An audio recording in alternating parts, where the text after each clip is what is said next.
Let me ask you something. Think about the most successful person you know personally. Not someone famous, someone real. Maybe a colleague at work, a family member, a friend. Someone who just seems to have it together. Their career moves forward. Their relationships are strong. They don't seem panicked or overwhelmed all the time. They make good decisions. They stay calm under pressure. Now here's the honest question. What's actually different about them? Most people would say, oh, they got lucky, or they had connections, or they're just naturally gifted. But here's what I've realized after years of studying successful people. It's almost never luck. It's almost never about where they started. It comes down to how they think, the habits they've built, the way they see the world and make decisions every single day.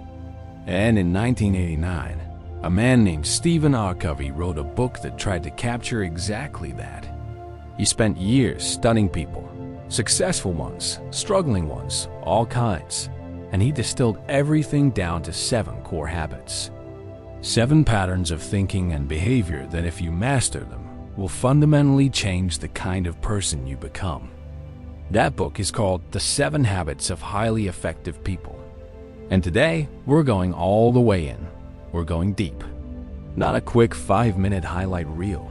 We're going to break down every single habit in a way that actually makes sense, with real examples you can apply starting today.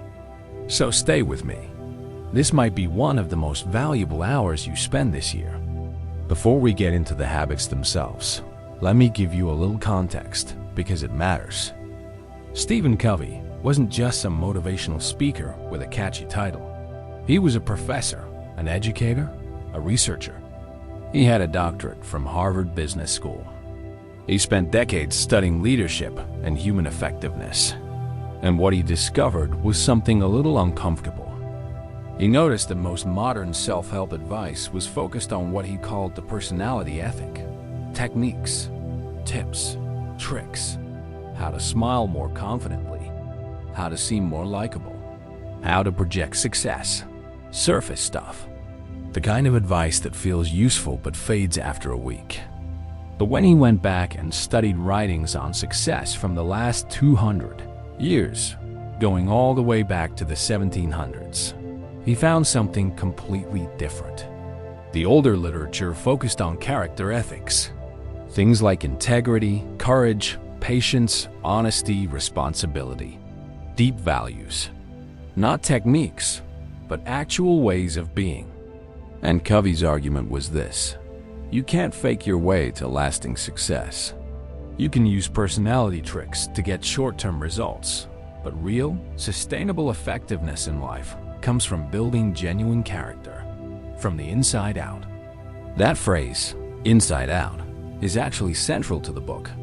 The change has to start within you, not in your circumstances. Now, he also introduced this idea called the maturity continuum, which is basically a map of how humans grow in terms of effectiveness. It goes from dependence to independence to interdependence. And we'll come back to that concept in a moment, but keep it in the back of your mind as we walk through the habits, because everything builds on everything else. All right, let's get into it. Habit number 1. And I'll be honest, when people first hear this, they sometimes roll their eyes a little. Be proactive. Sounds simple, right? Almost obvious. But I promise you, most people, including me at certain points in my life, are not actually living this habit. Not truly. Here's what Covey means by proactive, and it goes a lot deeper than just taking initiative. Think about the word reactive. When something happens, a traffic jam makes you late, a coworker says something rude, a project falls apart. Reactive people let that event control their emotional state and their response. They get frustrated. They blame others. They feel like victims of their circumstances. Their mood is basically dictated by external events. Now here's where it gets interesting. Between what happens to you and how you respond, there's a gap, a space. And in that space, you have a choice. Proactive people live in that space.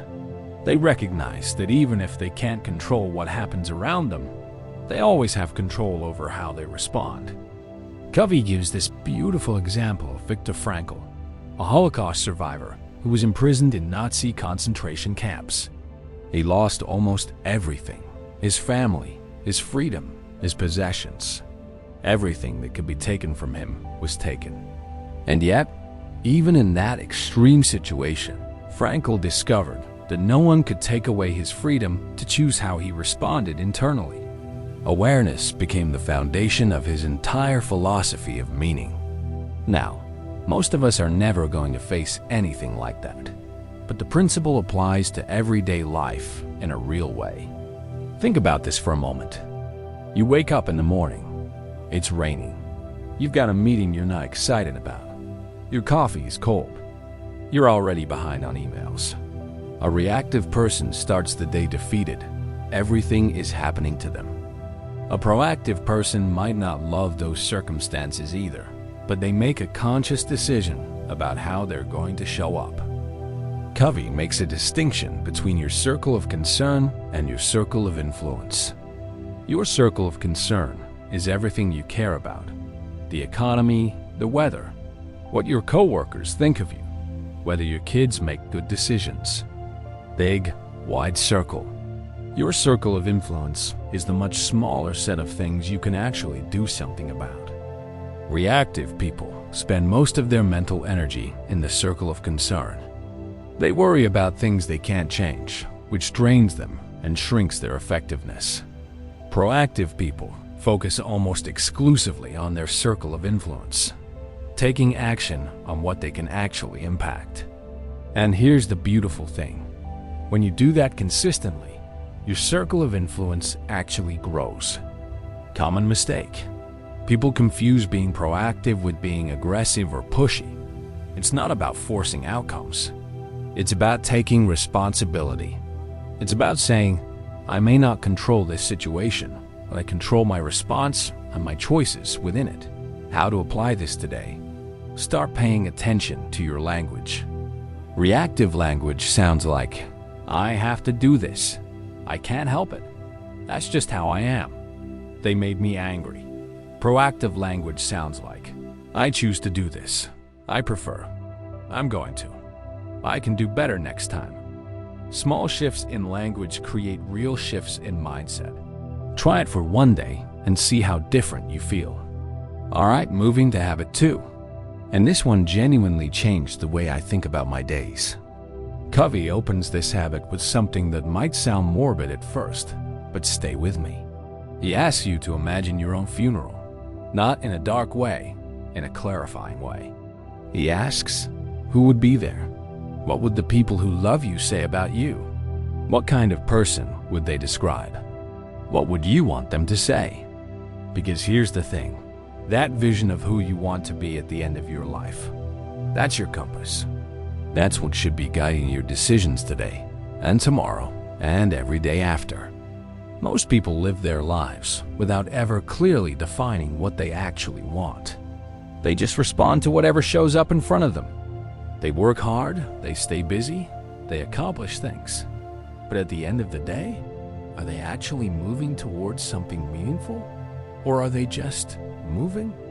Covey calls this the danger of climbing the ladder of success and discovering it's leaning against the wrong wall. You can be incredibly productive and efficient, but if you're not pointed at the right destination, all that effort doesn't really matter. Let me give you a real-life example of this. Imagine two people both working 60-hour weeks. One of them has a clear vision. He wants to build a business that gives him freedom and income so he can spend summers traveling with his family. Every decision he makes, what projects to take on, what to say no to, how to invest, is filtered through that vision. The other person is just working hard because that's what you're supposed to do. She doesn't have a clear picture of what she's building toward. 10 years later, both have put in the same hours, but one of them is living intentionally. The other one wonders why she feels vaguely unfulfilled despite all the effort. This is powerful because it's not about working more. It's about working towards something. Covey suggests creating a personal mission statement, not a corporate buzzword document, a real personal declaration of who you are and what you stand for. What are your deepest values? What roles matter most to you? As a parent, a partner, a professional, a friend? What kind of legacy do you want to leave? It doesn't have to be perfect. It can evolve over time. But having it gives you an anchor when life gets chaotic. Common mistake. People set goals without connecting them to deeper values. A goal of make more money won't sustain you when things get hard. A goal of provide financial security for my family so they never have to worry. That has emotional fuel behind it. That'll keep you going at 2 a.m. when you don't want to. How to apply this today? Spend 20 minutes this week and write down 3 answers to this question. In 10 years, when I look back at this period of my life, what do I want to have built, become, or contributed? Let those answers guide your decisions this week. Now we get to what I think is the most practically useful habit. This is where Covey talks about time management, but not the way you've heard it before. Covey introduces a simple but powerful framework, a 4-quadrant matrix. Think of a box divided into 4 sections. On one axis, urgent versus not urgent. On the other axis, important versus not important. Quadrant 1 is urgent and important. Crises, deadlines, emergencies. The project that's due tomorrow that you didn't start on time. Most people spend more time here than they should, and it's exhausting. Quadrant 2 is not urgent but important. This is where the magic lives. Long-term planning, building relationships, learning new skills, exercise, rest. Things that matter enormously but don't have a deadline screaming at you. Most people barely spend time here. Quadrant 3 is urgent but not important. Interruptions, other people's emergencies, some meetings, some emails. Things that feel pressing but don't actually move the needle on what matters to you. People who are reactive live a lot of their life here. Quadrant 4 is not urgent and not important. Time-wasting activities, mindless scrolling, excessive TV, things that drain without giving back. We all spend some time here, and that's okay. But highly effective people minimize it. Here's Covey's big argument. Most people are so consumed by Quadrant 1 and 3 that they never invest in Quadrant 2. And because they don't invest in Quadrant 2, they don't plan, they don't build habits, they don't prepare. They keep creating more Quadrant 1 crises. It's a cycle. You stay reactive because you're too busy being reactive to become proactive. The solution? Deliberately carve out time for Quadrant 2 activities. They feel less urgent, so your brain will tell you to do them later. But later never comes unless you schedule it. Think about exercise. No one is going to call you at 9 p.m. and say, "Hey, this is urgent, go for a run." But if you don't make time for it, you'll pay for it in health problems years from now, which will feel urgent. Quadrant 2 investment prevents Quadrant 1 disasters.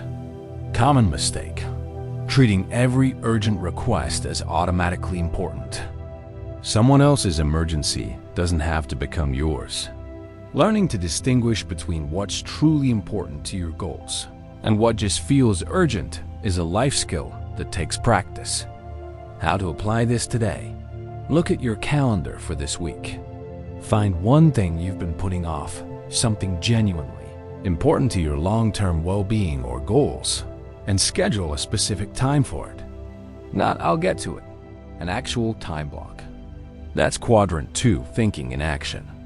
Before we get into the next 4 habits, let me take a quick step back and talk about something Covey called the maturity continuum. Because the first 3 habits and the next 3 habits are distinctly different, and understanding why matters. Here's the model. Human beings start life completely dependent. As a baby, as a child, you need other people to survive. Your emotional state, your outcomes, everything depends on others.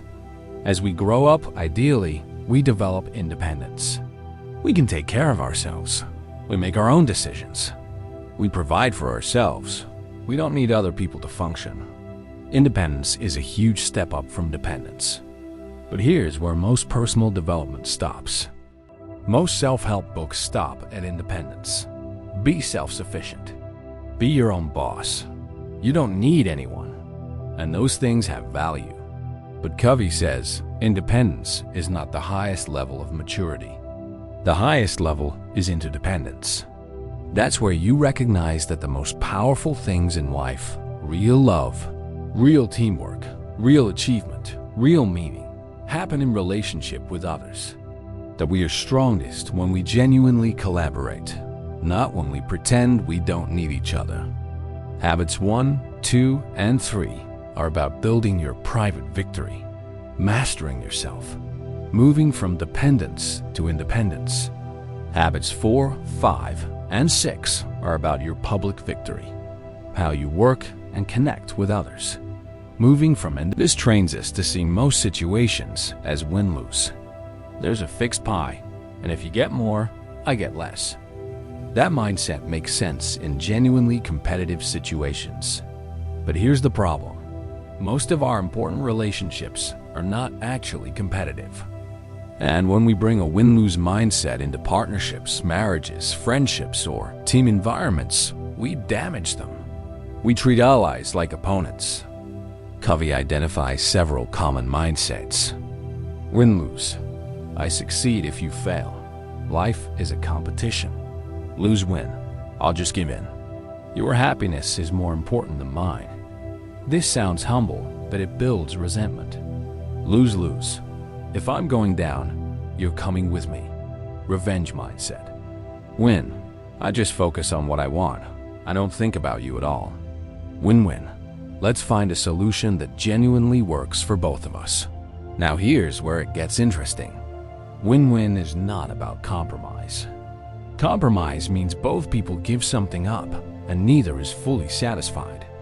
Win-win is about finding creative solutions where both people's genuine interests are met. And here's the key ingredient. You can only do win-win if you have two things. Courage. The courage to clearly express what you actually need and want. And consideration. The genuine desire to understand and honor what the other person needs. Most people have one or the other. Highly effective people have both. Let me give you a practical example. Two colleagues are both going after the same project opportunity at work. A win-lose person tries to sabotage the other or play politics. A lose-win person just steps aside and feels bitter about it. A win-win person might have a real conversation. What specifically do you want from this project? Maybe one wants the creative control. The other wants the visibility with leadership. Suddenly, there's room for both. But that only happens if both people have the courage and consideration to have that honest conversation. Common mistake. Assuming that being kind means always agreeing. Win-win sometimes means saying no or walking away when no genuine mutual benefit is possible. Covey calls that win-win or no deal. It's better to have no agreement than a bad one. How to apply this today? Think of a relationship in your life, personal or professional, where you've been operating win-lose or lose-win. What would it look like to genuinely ask what the other person needs and share what you need? Just that conversation can change everything. Most people think they're good listeners. Most people are wrong about that. And I'm not being harsh. It's just honestly how most of us are trained. We grow up being taught how to express ourselves. School teaches us to read, write, speak, debate. Almost nobody teaches us how to truly listen. Here's what actually happens in most conversations. Someone starts talking, and while they're talking, you're already thinking about what you're going to say next. You're waiting for a gap so you can jump in. You might be nodding, but you're not actually hearing them. You're preparing your own response. Covey calls this autobiographical listening. We hear everything through the filter of our own experience and then project our experience onto the other person. Someone says they're stressed about work, and before they even finish, you're telling them about the time you were stressed about work. Now think about how it feels when someone genuinely, fully listens to you.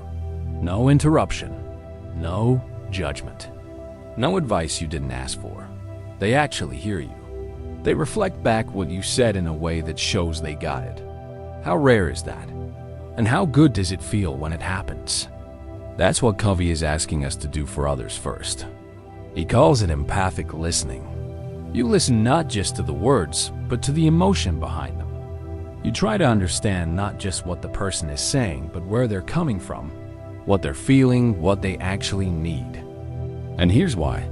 First, matters so much in this habit.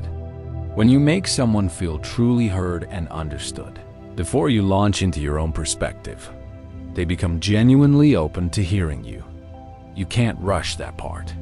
If someone feels unheard, they're not going to absorb your advice or your perspective no matter how good it is. But once they feel understood, they're open. Let me make this super practical. Think about parenting. A teenager comes home from school, drops her bag, clearly upset. The reactive parent immediately asks, "What happened? Did you do something?" Or tries to fix it. Here's what you should do. The teen shuts down. But a parent who sits down, says, "You look like it was a rough day," and then just listens, really listens, without jumping to fix or lecture, that teen will open up because she feels safe. She feels understood. This works in business too. A manager who listens before prescribing solutions will always have a better read on what's actually happening with their team. A salesperson who understands what a customer actually needs, not what they assume they need, will always be more effective. Common mistake: confusing sympathy with empathy. Sympathy is, "I feel sorry for you." Empathy is, "I see how this feels from where you're standing." They feel completely different to the person receiving them. How to apply this today? In your next important conversation, make a conscious decision. I will fully understand before I speak. I will not prepare my response while they're still talking. I will ask one follow-up question before I share my own view. Just try it once. See what happens. Now, this is where things get genuinely exciting. Habit 6 is about synergy, and it might be the most misunderstood habit of all 7. The word synergy gets thrown around a lot in corporate settings, and it kind of lost its meaning. But what Covey means by it is precise and powerful. When 2 or more people work together genuinely and openly, the result can be greater than the sum of what each person could do individually. Not just 2 is better than 1. More like, together you can create something neither of you could have imagined alone. Here's the condition. This only works when people value differences, not just tolerate them, actually value them. Think about this. If 2 people see the world exactly the same way, one of them is unnecessary. But most people find it uncomfortable to work with people who think differently. Different backgrounds, different approaches, different priorities. It creates friction, and our instinct is to avoid friction. But Covey says that friction, the creative tension between different perspectives, is where the best solutions come from. If you genuinely engage with someone who thinks differently than you, and you both bring the mindset of "I might be wrong," your view has value. Let's build on each other. You can arrive at options that neither of you would have found alone. This is literally how great scientific discoveries work, how great art gets made, how great companies get built. Not by one genius working alone, but by diverse minds combining in an environment where trust is high enough to really engage. That trust part is crucial. You can't have real synergy without trust. And you can't have trust without habits 4 and 5, win-win orientation and genuine listening. That's why the habits build on each other. Covey didn't put them in random order. Real-life example. Think about the best team you've ever been part of. A sports team, a work project, a creative group. What made it special? Almost always, it was that everyone brought something different and genuinely respected what the others brought. The quiet person whose idea seemed weird at first turned out to be the key. The person who pushed back on the plan made it better. That's synergy. Common mistake. Confusing synergy with groupthink, where everyone agrees just to avoid conflict. That's the opposite. Synergy requires people to actually disagree respectfully and build from the tension. How to apply this today? Find one person in your life who sees the world very differently from you. Not someone you clash with personally, just someone with a different background, skill set, or perspective. Have a real conversation about a challenge you're both facing. Genuinely ask for their take. Don't try to convince. Just listen and build. You might surprise yourself. And here we are at the final habit. And in some ways, this is the one that makes everything else possible. Covey tells a short story. Imagine a man in a forest, desperately sawing down a tree with a blunt, dull saw. He's exhausted. He's been at it for hours. Someone walks by and says, "That saw looks really dull. Why don't you stop and sharpen it?" And the man says, "I don't have time to sharpen the saw. I'm too busy sawing." You might laugh, but we all do this.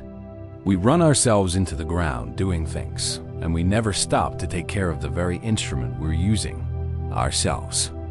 Habit 7 is about continuous renewal in 4 dimensions. Physical, your body, sleep, exercise, nutrition, how you actually treat the machine you live in. You can't pour from an empty cup, and yet most high achievers treat their bodies like rentals they don't care about. Mental, your mind, reading, learning, thinking deeply, exposing yourself to new ideas. Most people stop genuinely learning after they leave formal education. Highly effective people never stop. Social, emotional, your relationships, your emotional health, your ability to connect, give, and receive. Investing in your most important relationships. Developing emotional intelligence. This is the fuel for habits 4, 5, and 6. Spiritual, your values, your sense of purpose, your connection to something larger than yourself, whether that's religion, philosophy, nature, art, meditation, or service to others. This is the compass that keeps everything aligned with habit 2. The key insight is that these 4 areas are connected. When you neglect your physical health, your mental clarity suffers. When your relationships are damaged, your emotional state affects your work. When you lose your sense of purpose, even success feels hollow. And renewal isn't a luxury. It's not the reward you get after you've finally caught up on everything. You'll never catch up on everything. Renewal is part of the work. Covey calls it the single most powerful investment we can ever make. Most people don't realize this. Rest isn't laziness. Reading isn't wasted time. Going for a walk isn't procrastination. These are quadrant 2 activities. They feel non-urgent, but they make every other area of your life more effective. You cannot give what you do not have. How to apply this today? Audit yourself honestly. Which of these 4 dimensions are you neglecting? Pick the one that's most depleted and make one small commitment. Not a massive overhaul, one specific, manageable thing. Maybe it's 30 minutes of sleep earlier tonight.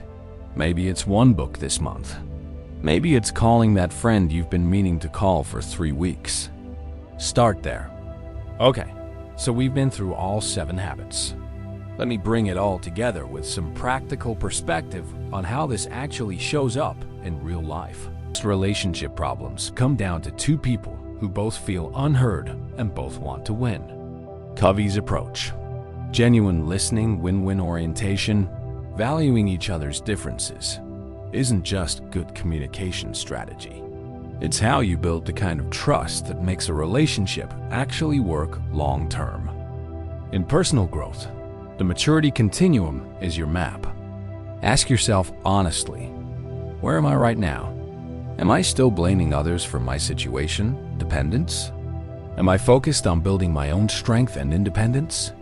Am I starting to genuinely invest in collaborative relationships, interdependence? You might be at different stages in different areas of life. That's normal. The point is to be honest about where you are and intentionally grow. In time management, Quadrant 2 thinking is one of the most transformative shifts you can make.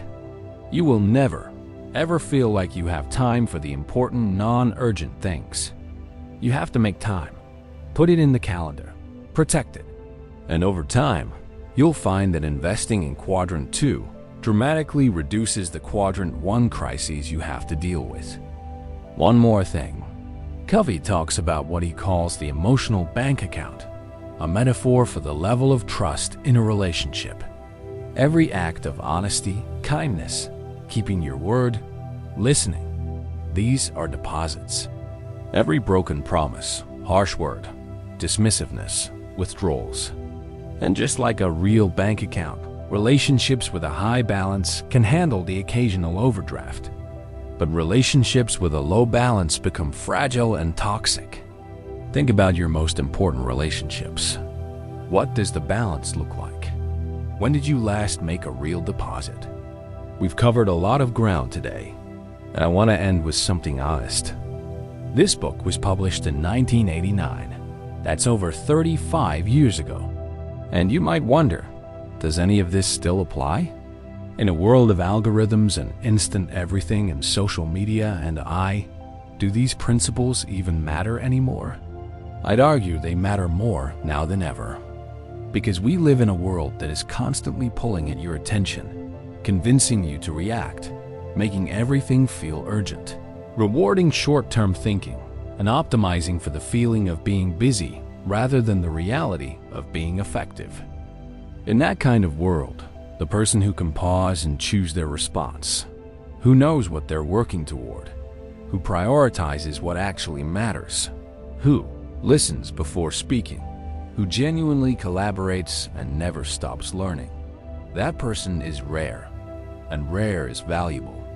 Rare is powerful. Rare is memorable. Covey's deepest message, the one underneath all 7 habits, is that the kind of person you are matters more than the techniques you use. That character is not just moral, it's strategic. That you can't shortcut your way to a meaningful life, but you can build one habit at a time if you're intentional about it. You're not going to master all 7 habits overnight. Nobody does, but you don't have to. Start with the one that hit you hardest today. The one where you thought, okay, I really need to work on that. Start there. Apply it. Notice what changes. And then come back to this video. Or pick up the actual book. It's worth every page. And keep building. Because the person you become through this process, that's the most valuable thing you will ever create. All right, let's do a quick lightning recap for those who want the essentials. Stephen Covey's 7 Habits of Highly Effective People is built on the idea that real success comes from character, not technique. Here are the 7. Habit 1. Be proactive. You are responsible for your choices and responses. Stop blaming circumstances. Focus on what you can control. Habit 2. Begin with the end in mind. Know where you're going before you start moving. Define your values and let them guide your decisions. Habit 3. Put first things first. Prioritize what's important, not just what's urgent. Invest time in Quadrant 2, the things that matter long term. Habit 4. Think win-win. Approach relationships and negotiations looking for solutions where everyone genuinely benefits. Bring both courage and consideration. Habit 5. Seek first to understand, then to be understood. Listen deeply before you speak. Empathic listening builds trust and opens real communication. Habit 6. Synergize. The whole can be greater than the sum of its parts when people genuinely value and combine their differences. Habit 7. Sharpen the saw. Take care of yourself physically, mentally, emotionally, and spiritually. You can't give what you don't have. Dependence gives independence, gives interdependence. That's the journey. That's the growth path. And the 7 habits are your roadmap. Alright, if this video gave you even one thing to think about, one shift in perspective, one habit you want to build, then it was worth your time, and it's worth sharing. So, here's what I'm asking you to do. Like this video. It helps more people find this content. And honestly, we put a lot of work into making this as useful as possible. Subscribe. We break down the best books on leadership, mindset, and personal effectiveness in a way that's actually useful, not just surface level. You don't want to miss the next one. And here's the big one. Drop a comment below. Tell me, which of the 7 habits do you struggle with the most? Is it habit 1? Breaking out of reactive patterns. Habit 3? Managing your time and priorities. Habit 5? Actually listening before you speak, or something else.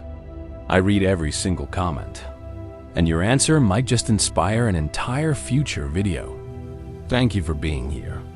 Seriously, choosing to spend time learning and growing says something about who you are. Keep going. I'll see you in the next one.